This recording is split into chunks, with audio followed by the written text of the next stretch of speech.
Assalamu alaikum. This is Sojla Sahar from Mashriq.Tv. Our first story is about US and El Salvador firm up asylum deal.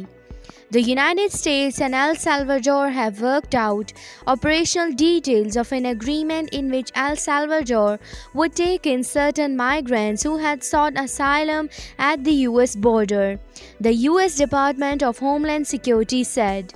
The deal, called the Asylum Cooperative Agreement, was first announced in September 2019 and is similar to safe third country deals President Donald Trump's administration has sought with several Latin American countries to curb migration, especially from Central America. Our second story is about inquiry finds $250,000 abused in New Zealand state and faith-based care. Up to $250,000 children, young people, and vulnerable adults were abused in New Zealand's faith-based and state care institutions in the past several decades, a public inquiry stated. An interim report by the Royal Commission of Inquiry into Historic Abuse of Children in State Care estimated that up to 256,000 people were abused between 1950 and 2019. Next story is about Iran +5 to start preparing ministerial meeting on nuclear deal. Representatives of Iran and 5 international mediators, Russia, China, France, Germany, and the United Kingdom, will discuss preparations for a ministerial meeting on December 16th during a virtual meeting of the Joint Commission of the Joint Comprehensive Plan of Action on the Iranian nuclear program. The ministerial event can also be held online before the end of 2020. Let's move on to our next story. Flattening curve wasn't enough for New Zealand, Jacinda Ardern says. New Zealand this year pulled off a moonshot that remains the envy of most other nations. It eliminated the coronavirus.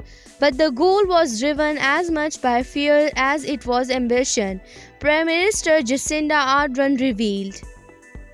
She said the target grew from an early realization the nation's health system simply couldn't cope with a big outbreak. Our next story is about Kansas mayor resigns over mask mandate threats. A Western Kansas mayor announced that she is resigning, effective immediately because of threats she has been receiving after she publicly supported a mask mandate.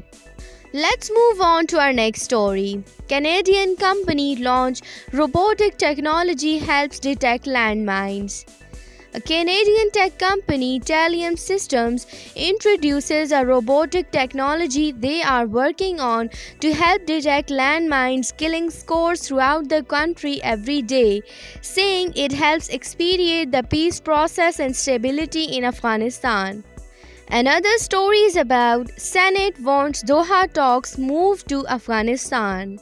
The Meshrano Jirga or Senate on Tuesday supported the government's proposal to shift the next phases of peace talks to Afghanistan, believing the move would reduce foreign influence on the peace process. Our next story is about prisoner exchange continues between Azerbaijan and Armenia. Russian officials have confirmed regarding the prisoner exchange process between Azerbaijan and Armenia. Foreign Ministry spokeswoman said it is continuing. Earlier on Monday, 12 people were returned to the Azerbaijani capital of Baku on a Russian military plane, and Azerbaijan sent 44 people back. Let's move on to our next story. Trump interested in another special prosecutor for Hunter Biden.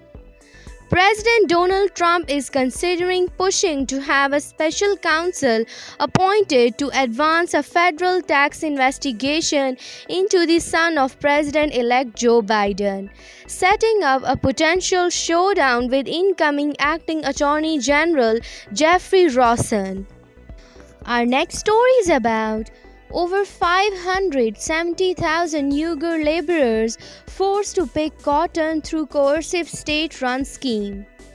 hundreds of thousands of ethnic minority laborers in China's northern Xinjiang region are being forced to pick cotton. The research published by Washington-based think tank, the Center for Global Policy, is likely to heap more pressure on global brands such as Nike, Gap, and Adidas, which have been accused of using Uyghur forced labor in their textile supply chains. Our last story is about Boko Haram claims responsibility for hundreds of abducted Nigerian students. A man claiming to be a leader in Nigeria's Boko Haram claimed in an unverified audio message that the armed group was responsible for the kidnapping of over 330 students from an all-boys school in the northwestern state of Katsina last week. This is it for now. Thank you for watching Mashriq.Tv. If you have any queries, you can email us at info@Mashriq.Tv.